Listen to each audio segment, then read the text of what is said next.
அஸ்ஸலாமு அலைக்கும் வரஹ்மத்துல்லாஹி வபரகாத்துஹு. கண்ணியமிக்க அல்லாஹ் ஹாஜிமார்களே, நிறைய பேர் கேட்கக்கூடிய சந்தேகம் என்னன்னு கேட்டிங்கன்னா, ஹஜ் உம்ராக்கு வந்தாங்கன்னா இந்த WC இது எதுக்கு வச்சுருக்காங்க ஹஸ்ரத், இது புரிய மாட்டேங்குது.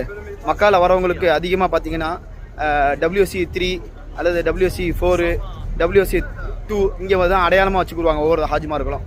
அப்போ இந்த WC அப்படின்னா அதுக்கு அர்த்தம் நிறைய பேருக்கு தெரியலை, நிறைய பேர் நம்ம கேட்டிருந்தாங்க. ஸோ மக்கள் கேள்வி கேட்கும்போது அதுக்குண்டான விடைகளும் பிறக்கும். WC அப்படின்னா என்னன்னு கேட்டிங்கன்னா, அதாவது பிரிட்டிஷ்காரன் காலத்தில் பயன்படுத்தப்பட்ட ஒரு சொல்லுது, ஒரு கழிவுகளை நீக்குவதற்கான ஒரு அறை, கழிவுகளை நீக்குவதற்கான ஒரு அறை.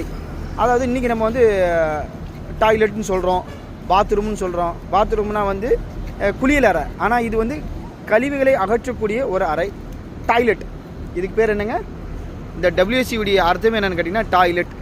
WCனா வாட்டர் க்ளோசெட், வாட்டர் க்ளோசெட், அதாவது கழிவுகளை அகற்றிட்டு தண்ணியை ஊற்றிட்டு போகிறது, சரிங்களா? அப்போ நம்ம இதுக்கு உண்டான அர்த்தம் என்னென்னா, WCனா வாட்டர் க்ளோசெட், அதாவது கழிவுகளை அகற்றிய பிறகு நீரை ஊற்றுவது. அது எது? இந்த டாய்லெட்டுக்கு தான் பயன்படுத்தப்படும், கழிவு அறைக்கு தான் பயன்படுத்தப்படும், சரிங்களா? அஸ்ஸலாமு அலைக்கும் வரஹ்மத்துல்லாஹி வபரகாத்துஹு.